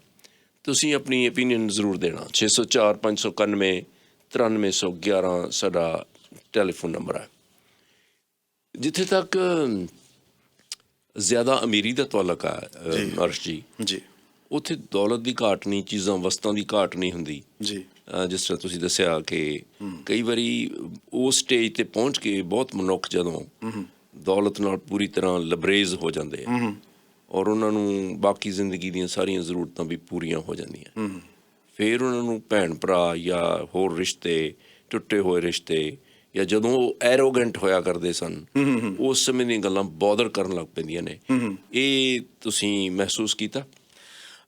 ਹਾਂ, ਲੇਕਿਨ ਜਿਹੜੇ ਇਸ ਕਿਸਮ ਦੇ ਲੋਕ ਹੈ, ਜਿਹੜੇ ਜਿਸ ਤਰ੍ਹਾਂ ਮੈਂ ਇੱਕ ਕਹਾਣੀ ਸੁਣਾਈ ਹੈ, ਉਹਨਾਂ ਨੂੰ ਜਦੋਂ ਫਿਰ ਕਿਤੇ ਜਿਤਲਾਈਏ ਵੀ ਬਈ ਤੁਸੀਂ ਕਹੋਗੇ ਵੀ ਯਾਰ ਤੂੰ ਇਸ ਤਰ੍ਹਾਂ ਕੀਤਾ ਸੀਗਾ, ਇਸ ਕਰਕੇ ਆ, ਉਹਦਾ ਮਨ ਨਹੀਂ ਮੰਨਦਾ।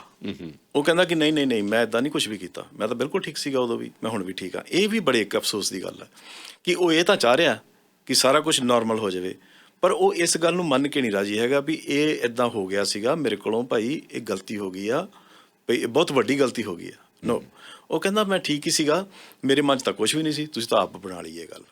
ਸੋ ਇਹ ਕਈ ਬੰਦੇ ਜਿਹੜੇ ਹੁੰਦੇ ਆ, ਤੁਸੀਂ ਆਮ ਤੌਰ 'ਤੇ ਦੇਖਿਆ ਹੋਣਾ, ਮੋਸਟਲੀ ਲੋਕੀ ਜਿਹੜੇ ਆ ਉਹ ਆਪਣੀ ਗਲਤੀ ਨੂੰ ਕਦੀ ਵੀ ਨਹੀਂ ਮੰਨਦੇ। ਮੈਨੂੰ ਇੱਦਾਂ ਲੱਗਦਾ ਕਈ ਵਾਰੀ ਕਿ ਸ਼ਾਇਦ ਉਹਨਾਂ ਨੂੰ ਪਤਾ ਵੀ ਹੋਵੇ ਵੀ ਮੇਰੀ ਗਲਤੀ ਹੈ, ਪਰ ਉਹਨਾਂ ਦਾ ਮਨ ਨਹੀਂ ਮੰਨਦਾ ਕਿ ਅਸੀਂ ਮੰਨੀਏ। ਇਸ ਕਰਕੇ ਫਿਰ ਉਹ ਜਿਹੜੀ ਆ ਅਗਲੇ ਦਾ ਵੀ ਮਨ ਜਿਹੜਾ ਉਹ ਰਿਪੇਅਰ ਨਹੀਂ ਹੁੰਦਾ, ਯਾਨੀ ਕਿ ਮਨ ਇੱਦਾਂ ਦਾ ਨਹੀਂ ਹੁੰਦਾ ਕਿ ਮੁੜ ਕੇ ਨੋਰਮਲ ਹੋ ਜਾਵੇ। ਸੋ ਜਿਹੜੀ ਆਪਾਂ ਗਰੀਬੀ ਗੁਰਬਤ ਦੀ ਗੱਲ ਕਰਦੇ ਹਾਂ ਜਾਂ ਦਿਲ ਦੀ ਅਮੀਰੀ ਅਤੇ ਪੈਸੇ ਦੀ ਗਰੀਬੀ ਦੀ ਗੱਲ ਕਰਦੇ ਹਾਂ, ਉਸ ਮਾਹੌਲ ਦੇ ਵਿੱਚ ਬਹੁਤ ਵੱਡੀ ਗਿਣਤੀ 'ਚ ਲੋਕ ਰਹਿੰਦੇ ਜਿੱਥੇ ਉਹਨਾਂ ਕੋਲ ਪੈਸੇ ਹਿਸਾਬ ਸਿਰ ਦੇ ਹੀ ਆ, ਪਰ ਉਹਨਾਂ ਦੇ ਰਿਸ਼ਤੇ ਬੜੇ ਮਜ਼ਬੂਤ ਨੇ, ਜਾਂ ਉਹਨਾਂ ਦੇ ਰਿਸ਼ਤਿਆਂ ਦੇ ਵਿੱਚ ਪੁਖਤਗੀ ਬਹੁਤ ਜ਼ਿਆਦਾ ਹੈ। ਮੈਂ ਤੇ ਥਿੰਨ ਸਾਹਿਬ ਇੱਦਾਂ ਸੋਚਦਾ ਹਾਂ ਕਿ ਮੇਰਾ ਆਪਣਾ ਇੱਕ ਖਿਆਲ ਆ ਕਿ ਪੈਸੇ ਘੱਟ ਤਾਂ ਨਹੀਂ ਹੋਣੇ ਚਾਹੀਦੇ, ਮਤਲਬ ਕਿ ਗਰੀਬੀ ਨਹੀਂ ਹੋਣੀ ਚਾਹੀਦੀ ਉਸ ਤਰ੍ਹਾਂ ਦੀ ਪੈਸੇ ਵਾਲੀ, ਪਰ ਬਹੁਤ ਹੀ ਜ਼ਿਆਦਾ ਵੀ ਭਾਵੇਂ ਨਾ ਹੋਵੇ, ਚੱਲ ਸਕਦਾ ਆ। ਔਰ ਜ਼ਿਆਦਾ ਬਿਹਤਰ ਜਿਹੜਾ ਆ, ਜਦੋਂ ਤੁਹਾਡੇ ਕੋਲ ਬੈਲੈਂਸ ਜਿਹਾ ਹੁੰਦਾ ਸਾਰਾ ਕੁਛ, ਉਦੋਂ ਜ਼ਿੰਦਗੀ ਬਹੁਤ ਖੂਬਸੂਰਤ ਹੁੰਦੀ ਹੈ ਜੀ। ਸੋ ਜੇ ਤੁਸੀਂ ਆਪਣੀ ਓਪੀਨੀਅਨ ਦੇਣਾ ਚਾਹੋ 604 591 9311 'ਤੇ ਦੇ ਸਕਦੇ ਹੋ।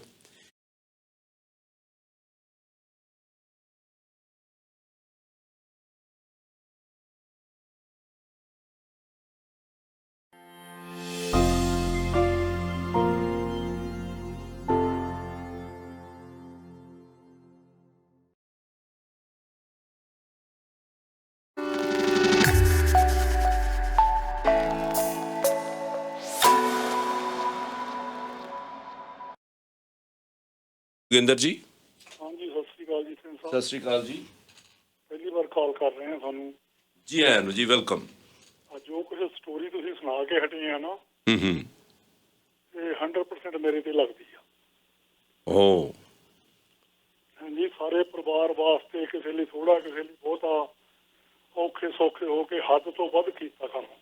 ਹੂੰ ਔਰ ਮੇਰੀ ਪ੍ਰਾਪਰਟੀ ਵੀ ਚੋਰੀ ਵੀ ਸਾਰੀ ਨੌਕਰਾਂ ਲਈ, ਘਰ ਵੀ ਇੰਡੀਆ ਦਾ ਆਪਣੇ ਤੋਂ ਤੇ ਕਬਜ਼ਾ ਕੀਤਾ ਆ, ਪੈਸੇ ਵੀ ਲੈ ਲਏ, ਔਰ ਸੱਦੇ ਹੋਏ ਵੀ ਸਾਰੇ ਕੈਨੇਡੇ ਨੇੜੇ ਆ। ਇਸ ਵੇਲੇ ਗੱਲ ਤੱਕ ਵੀ ਨਹੀਂ ਸੁਣਦੇ। ਦੇਖੋ, ਜਿਹੜੇ ਜਿੱਦਣ ਕੈਨੇਡੇ ਸੱਦਣੇ ਸੀ ਤਾਂ ਇੰਨੇ ਤਾਲਡੇ ਕਰਦੇ ਸੀ, ਉਹਨਾਂ ਰਿਸ਼ਤੇਦਾਰ ਵੀ, ਹੋਰ ਵੀ ਸਾਰੇ ਲੋਕੀ ਦੇ ਕਹਿਣਾ ਤੇਰਾ ਹੀ ਪੁੱਤ ਆ, ਜੋ ਕਰਨਾ ਤੇਰੀਆਂ ਜ਼ਿੰਮੇਵਾਰੀਆਂ, ਸਾਰਾ ਕੁਝ ਉਹ ਕੀਤਾ ਕਰਾਇਆ। ਵਾਲੀ ਸਟੋਰੀ ਤਾਂ ਮੇਰੀ ਬਹੁਤ ਲੰਮੀ ਚੌੜੀ ਆ, ਪਰ ਛੋਟੀ ਜਿਹੀ ਮੈਂ ਦੱਸਦਾ ਵੀ ਸਾਰਾ ਕੁਝ ਪ੍ਰਾਪਰਟੀ ਵੀ ਨੌ ਕਰਾ ਲਈ, ਘਰ ਜਿਹਨੂੰ ਉਹਨਾਂ ਦੇ ਕੋਲ ਹੈ ਨਾ ਸੀ, ਖੁਦ ਮੈਂ ਘਰ ਵੀ ਬਣਾ ਕੇ ਦਿੱਤੇ। ਅੱਜ ਘਰ ਖਾਲੀ ਪਏ, ਮਗਰ ਵੀ ਕੋਈ ਹੈ ਨਹੀਂ, ਮੈਨੂੰ ਫੇਰ ਵੀ ਜਾਣ ਦਾ ਕੋਈ ਹੁਕਮ ਨਹੀਂ। ਇੱਥੇ ਕੈਨੇਡਾ ਚ ਆਇਆ। ਜੇ ਹੁਣ ਤੁਹਾਨੂੰ ਬੰਦੇ ਦੱਸਾਂ ਸਿੰਘ ਸਾਹਿਬ, ਤੁਸੀਂ ਉਹਨੂੰ ਜਾਣਦੇ ਹੋਣੇ ਆ। ਚਲੋ ਹੁਣ ਨਾਂ ਨਾ ਲਿਓ ਕੋਈ, ਪਰ ਹੁਣ ਤੁਸੀਂ ਕਿਵੇਂ ਪਛਤਾ ਰਹੇ ਹੋ? ਹੱਦ ਤੋਂ ਵੱਧ ਜੀ। ਮੈਂ ਕਹਿੰਦਾ ਜੇ ਉਦੋਂ ਕਹਿੰਦੇ ਭੁੱਖੇ ਮਰਦੇ ਆ, ਭਰਾ ਇਹ ਕਹਿ ਰਿਹਾ ਸੀ ਕਿ ਮੇਰੇ ਤੋਂ ਆਪਣੀ ਔਲਾਦ ਨਹੀਂ ਪਾਲੀ ਜਾਂਦੀ, ਵੀ ਕਿਸੇ ਤਰ੍ਹਾਂ ਵੀ ਮਿਹਨਤ ਤਾਲੇ ਕਰਦਾ ਸੀ, ਜਿੱਦਾਂ ਵੀ ਮੇਰੇ ਔਲਾਦ ਪਾਲ। ਹੁਣ ਪੁਰਾਣੇ ਟਾਈਮ ਤੇ ਤੁਸੀਂ ਦੇਖ ਲਓ ਵੀ ਸਕੂਲ ਦੇ ਵਿੱਚ ਕਿੰਨੀ ਕੁ ਫੀਸ ਹੁੰਦੀ ਆ ਆਪਣੇ ਪਿੰਡਾਂ ਦੇ ਸਕੂਲਾਂ ਦੀ। ਕਹਿਣਾ ਉਹ ਫੀਸ ਵੀ ਮੈਂ ਦੇ ਨਹੀਂ ਸਕਦਾ। ਮੈਂ ਕਹਿੰਦਾ ਤੂੰ ਫਿਕਰ ਨਾ ਕਰ, ਕੰਮ ਇਮਾਨਦਾਰੀ ਦੇ ਕਰੀ, ਤੇ ਜੇ ਥੋੜਾ ਜਿਹਾ ਪਹਿਲਾਂ ਤੁਸੀਂ ਇਹ ਇੱਦਾਂ ਦਾ ਸੀਗਾ ਜਾਂ ਬਾਹਲੀਆਂ ਮਿਹਨਤਾਂ ਤਾਲੇ ਕੀਤੀਆਂ। ਮੈਂ ਕਿਹਾ ਕੋਈ ਗੱਲ ਨਹੀਂ, ਬੇਫਿਕਰ ਰਹਿ, ਮੈਂ ਸਭ ਕੁਝ ਚੱਕੂਗਾ ਕਰੂੰਗਾ, ਤਾਂ ਪਰ ਕੰਮ ਬੰਦਿਆਂ ਵਾਲੇ ਕਰੀ। ਉਹ ਵੇਲੇ ਮਿਹਨਤਾਂ ਤਾਲੇ ਕਰੀ ਗਏ, ਮੁੜ ਕੇ ਮੁੰਡਾ ਸੱਦਣਾ ਸੀ, ਉਹ ਵੀ ਸੱਦਿਆ, ਇੱਥੇ ਆਏ ਨੂੰ ਘਰ ਵੀ ਲੈ ਕੇ ਦਿੱਤਾ। ਚਲੋ ਖੈਰ, thank you very much for sharing your story sir Joginder Singh ji. Baljinder ਜੀ। ਹਾਂਜੀ, ਸਤਿ ਸ਼੍ਰੀ ਅਕਾਲ ਸਿੰਘ ਸਾਹਿਬ। ਸਤਿ ਸ੍ਰੀ ਅਕਾਲ। ਤੁਹਾਡਾ ਸ਼ੋਅ ਬਹੁਤ ਜ਼ਿਆਦਾ ਵਧੀਆ ਆ, ਅਸੀਂ ਹਮੇਸ਼ਾ ਸੁਣਦੇ ਹਾਂ। Thank you. ਤੇ ਤੁਸੀਂ ਬਹੁਤ ਵਧੀਆ ਹੋਸਟ ਹੋ। ਅੱਛਾ, ਮੈਂ ਕਹਿਣਾ ਚਾਹੁੰਦਾ ਵੀ ਰਿਸ਼ਤੇ ਬਾਰੇ ਬਿਲਕੁਲ ਤੁਸੀਂ ਇੱਕ ਦੂਜੇ ਦੀ ਹੈਲਪ ਕਰਨੀ ਚਾਹੀਦੀ ਹੈ। ਔਖੇ ਸੌਖੇ ਵੇਲੇ ਭੈਣ ਭਰਾ ਆਪੇ ਕਰ ਲਈ ਹੈ। ਮੇਰੀ ਨੀਸ ਦੀ ਇੰਗੇਜਮੈਂਟ ਹੈ, ਕੈਲਗਰੀ ਆ, ਮੇਰੀ ਬੈਕ ਸੱਜੀ ਹੋਈ, ਮੇਰੀ ਬੈਠਣ ਦੀ ਪ੍ਰੋਬਲਮ ਆ, ਪਰ ਉਹਨੇ ਮੈਨੂੰ ਇੱਕ ਵਾਰੀ ਕਿਹਾ ਅੰਕਲ ਕਹਿੰਦੇ ਤੁਹਾਨੂੰ ਜਾਣਾ ਪੈਣਾ। ਮੈਂ ਤਾਂ ਬੇਟਾ ਕੋਈ ਗੱਲ ਨਹੀਂ, ਮੈਂ ਪਲੇਨ ਵਿੱਚ ਖੜਾ ਕੋਈ ਚੱਲ ਜਾਊਗਾ। ਇਸ ਸਪੋਰਟ ਦੀ ਬਹੁਤ ਜ਼ਰੂਰਤ ਆ, ਬੱਚਿਆਂ ਨੂੰ ਵੀ ਜ਼ਰੂਰਤ ਆ ਤੇ ਭੈਣ ਭਰਾ ਨੂੰ ਵੀ ਜ਼ਰੂਰਤ ਆ। ਹਮੇਸ਼ਾ ਸਪੋਰਟ ਕਰਨੀ ਚਾਹੀਦੀ ਆ। Thank you so much. Thank you. Paramjit Singh ji. Hello, ਸਤਿ ਸ਼੍ਰੀ ਅਕਾਲ ਜੀ। ਸਤਿ ਸ਼੍ਰੀ ਅਕਾਲ ਵੀਰ ਜੀ। ਸਰ, ਮੈਂ ਪਹਿਲਾਂ ਤੁਹਾਨੂੰ ਕਹਿਣਾ ਚਾਹੁੰਦਾ ਜੀ, ਮੈਂ ਤੁਹਾਨੂੰ ਤੁਹਾਡਾ ਬਹੁਤ ਵੱਡਾ ਫੈਨ ਆ ਜੀ। ਓ ਥੈਂਕ ਯੂ। ਜਿੱਦਾਂ ਤੁਸੀਂ ਬੋਲਦੇ ਹੋ, ਜਿੱਦਾਂ ਤੁਹਾਡਾ ਅੱਜ ਗੱਲ ਕਰਨ ਦਾ ਤਰੀਕਾ, ਤੁਸੀਂ ਹੋਸਟ ਕਰਦੇ ਹੋ, ਇਟਸ ਅਮੇਜ਼ਿੰਗ। ਉਹ ਮਿਹਰਬਾਨੀ। ਤੇ ਜੀ ਮੈਂ ਤੁਹਾਨੂੰ ਸ਼ੁਰੂ ਕੀਤਾ ਸੀ ਸੁਣਨਾ 2020 ਦੀ ਸ਼ੁਰੂਆਤ, ਜਦੋਂ ਕੋਵਿਡ ਆਇਆ। ਉਸ ਟਾਈਮ ਮੇਰੀ ਜੌਬ ਚੱਲ ਗਈ ਸੀ, ਮੈਂ ਰਾਤ ਨੂੰ ਜੌਬ ਕਰਦਾ ਸੀ, ਤੇ ਤੁਹਾਡਾ ਮੈਂ ਰੋਜ਼ ਰਾਤ ਨੂੰ ਰਿਪੀਟ ਤੇ ਸ਼ੋਅ ਸੁਣਦਾ ਸੀਗਾ।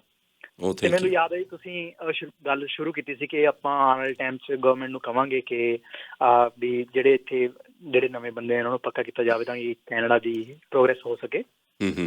ਸਰ, ਮੈਂ ਥੋੜਾ ਆਫ ਦਾ ਟੌਪਿਕ ਗੱਲ ਕਰ ਰਿਹਾ, ਪਰ ਤੁਹਾਨੂੰ ਮੈਂ ਰਿਕੁਐਸਟ ਕਰਨਾ ਚਾਹੁੰਦਾ ਜੀ, ਤੁਸੀਂ ਆਉਣ ਵਾਲੇ ਟਾਈਮ 'ਚ ਰੈਂਟ ਬਾਰੇ ਗੱਲ ਕਰ ਸਕੋ। ਜਿਹੜੇ ਰੈਂਟ ਇੰਨੇ ਵਧ ਰਹੇ ਨੇ, ਪ੍ਰੋਪਰਟੀਜ਼ ਦੇ ਰੇਟ ਜਿਹੜੇ ਆਊਟ ਆਫ। ਠੀਕ ਹੈ, ਤੁਸੀਂ ਮੈਨੂੰ ਬਾਅਦ 'ਚ ਫੋਨ ਕਰ ਲਿਓ 11 ਵਜੇ ਤੋਂ ਬਾਅਦ। ਇਹਦੇ ਬਾਰੇ ਕੁਝ ਕਮੈਂਟ ਕਰਨਾ ਚਾਹੋਗੇ ਤੁਸੀਂ, ਜਿਹੜੀ ਰਿਸ਼ਤਿਆਂ ਵਿੱਚ ਦੌਲਤ ਦਾ ਕੀ ਰੋਲ ਹੈ?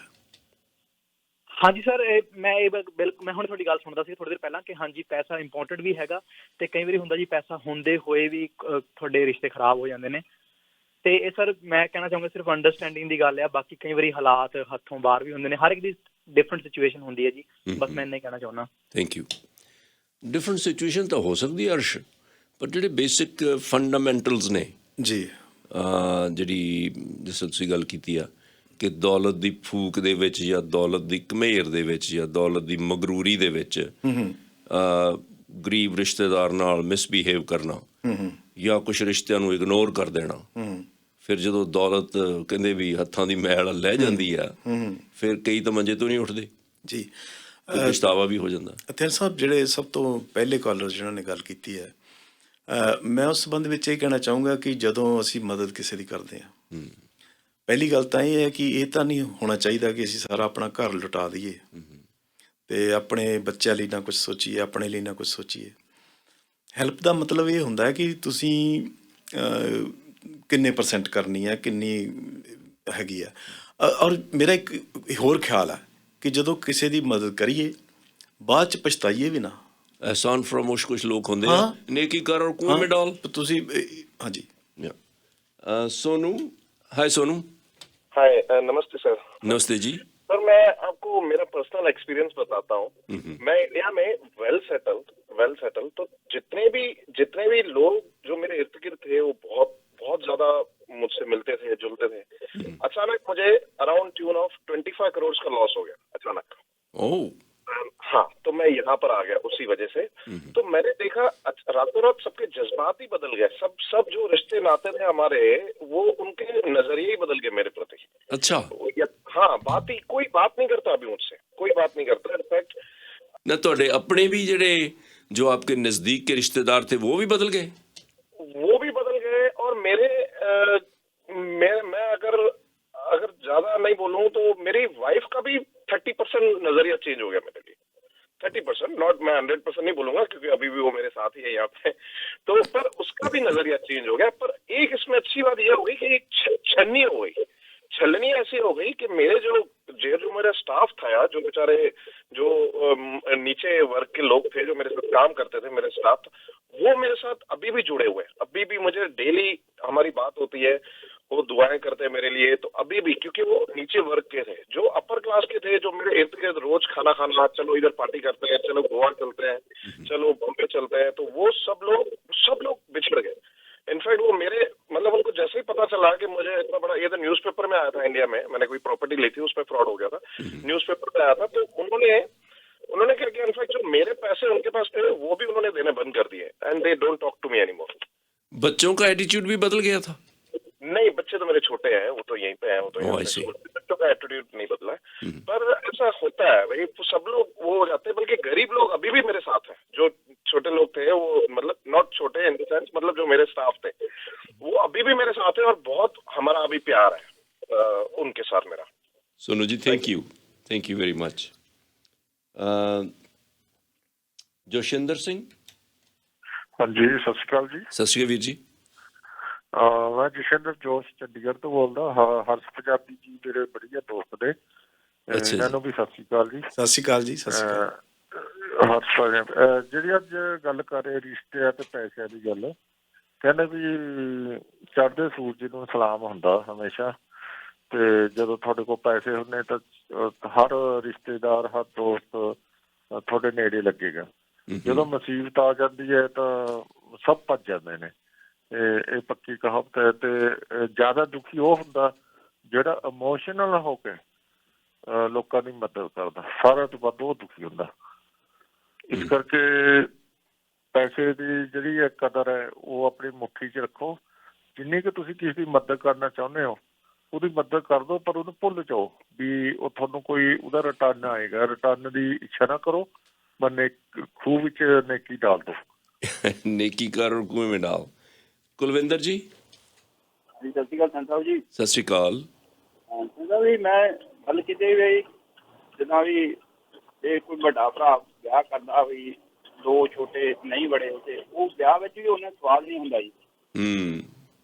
ਉਹ ਜਿੱਦਾਂ ਜਿਹੜਾ ਵੱਡਾ ਭਰਾ ਹੁੰਦਾ ਵੀ ਘੁੱਟਿਆ ਜਿਹਾ ਰਹਿੰਦਾ, ਉਸ ਤਰ੍ਹਾਂ ਉਹ ਦਿਨ ਤਿਉਹਾਰ ਕਰਦਾ ਨਹੀਂ ਜਿੱਦਾਂ ਉਹਨੂੰ, ਜਿੱਦਾਂ ਉੱਥੇ ਸਾਰੀ ਫੈਮਿਲੀ ਹੋਵੇ ਇਕੱਠੀ।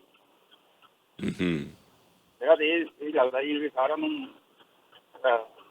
ਮਿਲ ਕੇ ਕਰਨਾ ਚਾਹੀਦਾ ਜੀ। ਠੀਕ ਹੈ ਵੀਰ ਜੀ, ਥੈਂਕ ਯੂ। ਅਰਸ਼ੀ, ਆਪਣਾ ਸਮਾਂ ਖਤਮ ਹੁੰਦਾ ਜਾਂਦਾ ਪ੍ਰੋਗਰਾਮ ਦਾ, ਅਖੀਰ ਦੇ ਵਿੱਚ ਤੁਸੀਂ ਕੀ ਕਹਿਣਾ ਚਾਹੋਗੇ? ਹਾਂਜੀ, ਉਹ ਵੀ ਇੱਕ ਗੱਲ ਮੈਂ ਹੋਰ ਕਹਿਣਾ ਚਾਹੂੰਗਾ ਕਿ ਇਹ ਗੱਲ ਤਾਂ ਹੋ ਗਈ ਪੱਕੀ ਕਿ ਵੀ ਜਿਹੜੀ ਪਰਖ ਜਿਹੜੀ ਅਸਲ ਦੇ ਵਿੱਚ ਜਿਹੜਾ ਸੋਨੂ ਜੀ ਨੇ ਫੋਨ ਕਰਕੇ ਜੀ ਔਰ ਉਹਨਾਂ ਨੇ ਇਹ ਵੀ ਦੱਸਿਆ ਕਿ ਜਿਹੜੇ ਮਾਤੜ ਸਾਥੀ ਸੀ ਅਜੇ ਵੀ ਮੇਰੇ ਨਾਲ ਹੈ। ਸੋ ਇਹ ਤਾਂ ਵਾਕਿਆ ਹੀ ਗੱਲ ਠੀਕ ਨਿਕਲੀ ਆ। ਅਖੀਰ ਦੇ ਵਿੱਚ ਮੈਂ ਇਹੀ ਕਹਿਣਾ ਚਾਹੂੰਗਾ ਕਿ ਮਿਹਨਤ ਕਰਨੀ ਚਾਹੀਦੀ ਹੈ, ਕੰਮਕਾਜ ਕਰਨੇ ਚਾਹੀਦੇ, ਪੈਸਾ ਕਮਾਉਣਾ ਚਾਹੀਦਾ, ਸਹੀ ਯੂਟੀਲਾਈਜ਼ ਕਰਨਾ ਚਾਹੀਦਾ। ਆਪਣੇ ਜਿਹੜੇ ਪਿਆਰੇ ਆ, ਨੇੜਲੇ ਆ, ਉਹਨਾਂ ਦੇ ਨਾਲ ਰਲ ਮਿਲ ਕੇ ਰਹਿਣਾ ਚਾਹੀਦਾ। ਜਦੋਂ ਕਿਤੇ ਜ਼ਰੂਰਤ ਪਵੇ ਇੱਕ ਦੂਜੇ ਦੀ ਮਦਦ ਵੀ ਜ਼ਰੂਰ ਕਰਨੀ ਚਾਹੀਦੀ ਹੈ ਜਿੰਨੀ ਹੋ ਸਕੇ। ਔਰ ਜੇ ਕਿਸੇ ਦੀ ਡਿਮਾਂਡ ਕਿਸੇ ਵੇਲੇ ਜ਼ਿਆਦਾ ਆ ਤਾਂ ਉਹਨੂੰ ਸਮਝਾਇਆ ਜਾ ਸਕਦਾ ਵੀ ਇਹ ਇੰਨੀ ਨਹੀਂ, ਇਸ ਤਰ੍ਹਾਂ ਹੋ ਸਕਦੀ ਹੈ, ਪਿਆਰ ਨਾਲ, ਨਾ ਕਿ ਉਹਨੂੰ ਇੱਦਾਂ ਦਬਕਾਇਆ ਜਾਵੇ। ਸੋ ਤਰੀਕੇ ਦੇ ਨਾਲ ਇਹ ਸਾਰਾ ਜਿਹੜਾ ਬੈਲੈਂਸ ਕਰਕੇ ਜਿਹੜਾ ਉਹ ਜ਼ਿੰਦਗੀ ਨੂੰ ਜੀਣਾ ਚਾਹੀਦਾ। ਜ਼ਿੰਦਗੀ ਬਹੁਤ ਖੂਬਸੂਰਤ ਹੈ। ਇਹਨਾਂ ਗੱਲਾਂ ਦੇ ਵਿੱਚ ਜ਼ਿੰਦਗੀ ਨੂੰ ਇੱਕ ਗੱਲ ਤਾਂ ਪੱਕੀ ਹੈ ਕਿ ਸਾਰਿਆਂ ਨੇ ਇੱਥੋਂ ਚਲੇ ਜਾਣਾ। ਜਿਹੜੇ ਤੁਹਾਡੇ ਲਾਈਫ ਕੰਪੈਨੀਅਨ ਨੇ, ਤੁਹਾਡੇ ਸਾਥੀ ਸਾਥਣ ਨੇ, ਹਾਂ ਜਿਸ ਤਰ੍ਹਾਂ ਇਹਨਾਂ ਨੇ ਵੀ ਜ਼ਿਕਰ ਕੀਤਾ ਸੀ, ਫਿਰ ਇਹੀ ਤਾਂ ਟੈਸਟ ਹੁੰਦਾ ਉਦੋਂ।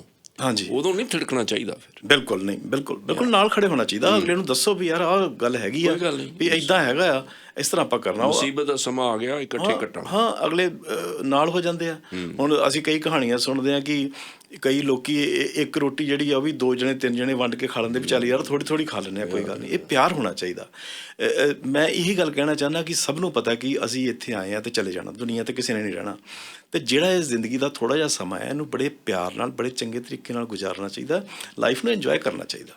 ਦੇਖੋ, ਦੌਲਤ ਪਿੱਛੇ ਅਸੀਂ ਸਾਰੇ ਭੱਜਦੇ ਹਾਂ ਜੀ, ਜਿਸ ਤਰ੍ਹਾਂ ਆਪ ਜੀ ਨੇ ਕਿਹਾ ਕਿ ਹੋਣੀ ਵੀ ਚਾਹੀਦੀ ਆ, ਹਾਂ, ਪਰ ਜਿੱਥੇ ਜ਼ਿਆਦਾ ਦੌਲਤ ਆਈ ਨਾ, ਉੱਥੇ ਖਰਾਬ। ਦੌਲਤ ਦੇ ਅੰਬਾਰ ਆਏ ਤੇ ਨਾਲ ਮੁਸੀਬਤਾਂ ਦੇ ਪਹਾੜ ਲੈ ਕੇ ਆਏ ਨੇ। ਜੀ ਜੀ ਜੇ ਤੁਸੀਂ ਦੇਖਦੇ ਹੋ, ਜੀ ਬਹੁਤ ਥਾਵਾਂ 'ਤੇ ਬਹੁਤ ਥੋੜ੍ਹੇ ਲੋਕ ਆ ਜਿਹੜੇ ਦੌਲਤ ਨੂੰ ਆਪਣੀ ਨੌਕਰਾਣੀ ਬਣਾ ਕੇ ਰੱਖ ਸਕੇ ਆ, ਪਰ ਬਹੁਤੇ ਲੋਕਾਂ ਦੇ ਸਿਰ ਚੜ ਜਾਂਦੀ ਜਾਂ ਕਿਸੇ ਨੂੰ ਕਿਸੇ ਤਰੀਕੇ ਨਾਲ ਹਾਂਜੀ ਇਹ ਆਫਤ ਲਿਆ ਦਿੰਦੀ। ਮੇਰਾ ਤਾਂ ਐਕਸਪੀਰੀਅੰਸ ਜਿਹੜਾ 3 ਸਾਹਿਬ ਉਹ ਇਹ ਹੈ, ਅਸੀਂ ਹੁਣ ਸਾਰੀ ਫੈਮਿਲੀ ਇੱਥੇ, ਅਸੀਂ ਲਾਈਫ ਨੂੰ ਬਹੁਤ ਇੰਜੋਏ ਕਰ ਰਹੇ ਹਾਂ। ਮੇਰੇ ਬੱਚੇ, ਅਸੀਂ ਸਾਰੇ ਹੀ ਇਕੱਠੇ ਘੁੰਮਣ ਫਿਰਨ ਵੀ ਜਾਂਦੇ ਹਾਂ। ਜਿੰਨਾ ਵੀ ਏਰੀਆ ਨੇੜੇ ਤੇੜੇ ਵਾਲਾ ਅਸੀਂ ਸਾਰਾ ਘੁੰਮਿਆ ਸੀ। ਕਈ ਵਾਰੀ ਨਾ ਕਈ ਲੋਕ ਸੋਚਦੇ ਆ ਵੀ ਇੰਨੇ ਪੈਸੇ ਹੋ ਜਾਣਗੇ, ਫਿਰ ਆਪਾਂ ਆਹ ਕਰ ਲਾਂਗੇ, ਫਿਰ ਉਹ ਕਰਕੇ ਫਿਰ ਆਹ ਕਰਾਂਗੇ। ਜਦ ਤੱਕ ਤੁਰ ਨਹੀਂ ਹੁੰਦਾ, ਹਾਂ, ਫਿਰ ਉਦੋਂ ਕੰਮ ਰਹਿ ਜਾਂਦਾ। ਇਹ ਨਾਲੋਂ ਨਾਲ ਚੱਲਣਾ ਚਾਹੀਦਾ। ਬੜੀ ਮਿਹਰਬਾਨੀ ਤੁਹਾਡੀ। ਸ਼ੁਕਰੀਆ ਜੀ ਅਰਸ਼ ਜੀ। ਥੈਂਕ ਯੂ ਜੀ, ਧੰਨਵਾਦ ਬਹੁਤ ਬਹੁਤ। Thank you. ਸੋਨੂੰ, ਤੂੰ ਅੰਕਲ ਆਂਟੀ ਦਾ ਸੁਪਰਵਾਈਜ਼ਰ